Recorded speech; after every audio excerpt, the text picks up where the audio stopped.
విశాఖలో ఉదయం నుంచి వాన దంచి కొడుతోంది. ఎడతెరిపి లేకుండా కురుస్తున్న వర్షంతో నగరంలోని జ్ఞానపురం బ్రిడ్జ్ వద్ద భారీగా వర్షపు నీరు చేరుతోంది.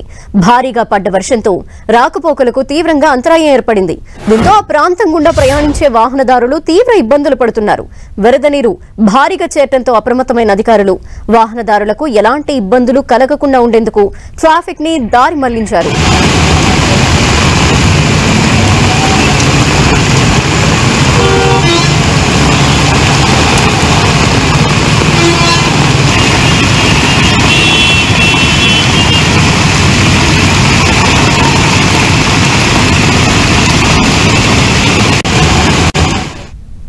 విశాఖలో వర్షం దంచి కొడుతోంది. ఈ నేపథ్యంలో జ్ఞానపురం బ్రిడ్జ్ దగ్గర నీరు నిలిచిపోయిన ఘటన మనం చూస్తున్నాము.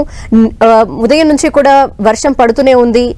ఎక్కడా కూడా ఎడతెరిపి లేకుండా కురుస్తున్న వర్షం నేపథ్యంలో ట్రాఫిక్ ని అధికారులు ముందస్తుగానే మళ్లించడం జరిగింది. కొన్ని ప్లేసెస్ లో ట్రాఫిక్ కి అంతరాయం తీవ్రంగా ఏర్పడే అవకాశాలున్న నేపథ్యంలో అధికారులు అప్రమత్తమయ్యారు. ఉదయం నుంచి ఎడతెరిపి లేకుండా పడుతోంది వాన.